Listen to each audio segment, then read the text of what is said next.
Hammy Goes Diving by Dave Ellison.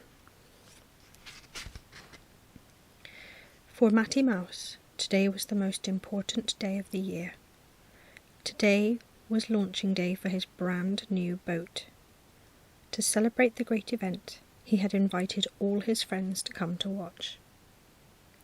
First to arrive was Mr. Frog, who was the most impressed with what he saw, and spent some considerable time grunting loud grunts of approval. "Humph, yes, indeed, a very fine boat," and then went on with, "But I think I would have painted her green." Next to arrive was Mr. Turtle, who had started to swim the long journey to Matty's house the previous day. Slowly and with some considerable difficulty, he struggled out of the water, took a long look at Matty's boat, blinked his eyes and said, yes, very nice indeed," and went fast asleep. Next, Mrs. Duck arrived with all her ducklings. Miss Much closed her general store and hurried down to the riverbank, and even Chippy the Chipmunk came to see what was happening. Which, as it happened, was not a lot. Not a lot was happening, because Matty's two main guests hadn't arrived. "Oh my, GP, we're going to be so late and Matty will be so cross." "I know, Hammy, but I just can't get it started." Poor Hammy and his friend the guinea pig had got a problem. GP's Jeep just wouldn't start. No matter how hard he cranked the handle, and no matter how many times he pushed the starter button, the engine refused to work. It coughed and spluttered, it chugged and it puffed. "It's no good, Hammy," moaned GP. "We'll have to walk."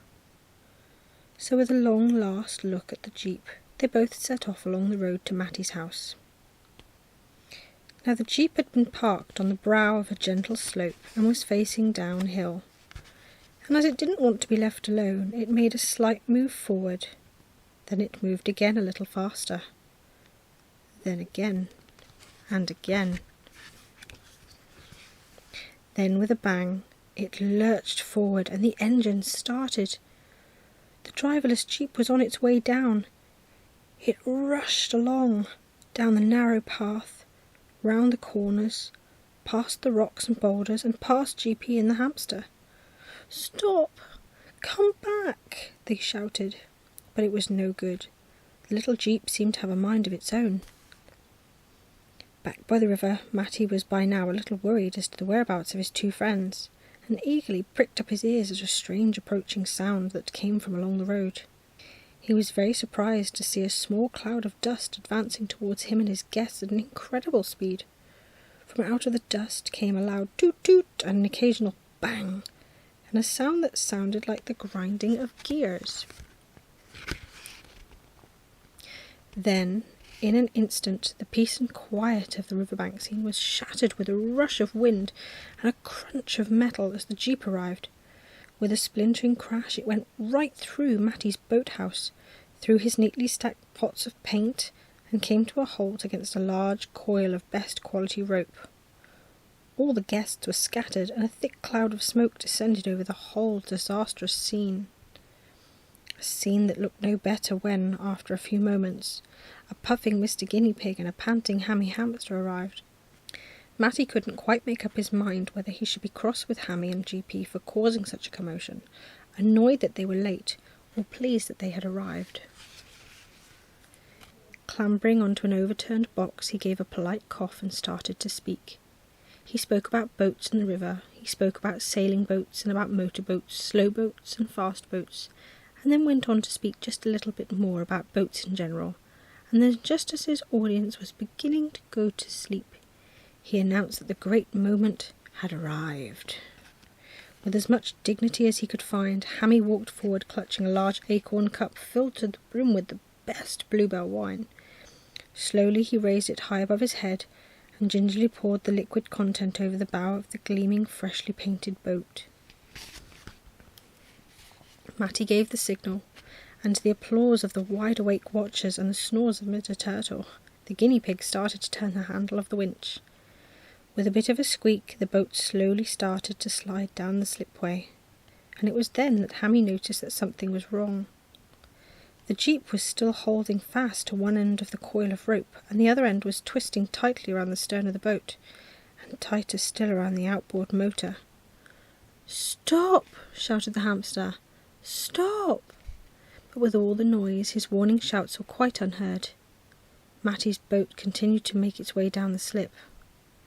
Gently it felt its way into the water, and with loud oohs and ahs from all around, the beautiful boat gracefully made its way towards the middle of the river. And the trailing ropes got tighter and tighter. Suddenly, with a swish and a tug, it pulled quite taut, and the motor fell off. With a great splash, a few plops and a long gurgle, it disappeared beneath the surface of the water. "Oh, my poor motor!" cried Matty, and a great gloom of despair surrounded all the animals as they stood sadly surveying the silent bubbles that marked the way to Matty's engine. It was then that GP had a great idea. "I know," he said. "Let's go down and get it." "Go down and get it?" moaned Matty. "You know that none of us can swim under water." "Mr. Turtle can," said Hammy, and everybody turned to look at poor Mr. Turtle, who replied with the longest snore the riverbank had ever heard. "No, no," said the guinea pig. "I don't mean swim down, I mean go down." "Go down?" said Hammy. "Yes," replied the guinea pig. "Go down in my diving bell." With that, and without waiting to explain to anyone who may have been interested, the three friends set off along the river's path. Finally they arrived at an old rickety shed. "There it is," shouted GP, "just as I left it." "But GP," said the hamster, "that's a shed." "I know it's a shed," replied the guinea pig. "My great invention is in the shed." "Come on, let's open the doors." With a great deal of tugging and twisting, the old doors started to move.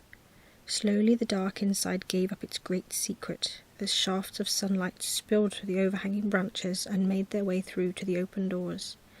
There, standing inside, coated with dust and long silvery strands of spiders' webs, stood the great diving bell. But the guinea pig wasn't listening. All he could think about was his wonderful diving bell. "I knew it," he said. "I knew my invention would come in handy one day." "Did you invent the diving bell?" asked an amazed Hammy. "Of course I did," replied GP. "Years ago." First they got it out of the shed and dragged it down to the water's edge. Then they set to cleaning, dusting and polishing, tightening all the nuts and bolts, checking the anchor, the searchlight and the ropes. Then they were ready to get inside. But that was far easier said than done. Since inventing the bell, the guinea pig had grown to such a size that it was now quite impossible for him to get even his head inside. And as for Matty, well, his tail was far too long and would more than likely get all tangled up with the ropes and everything else inside. At least that's what he said.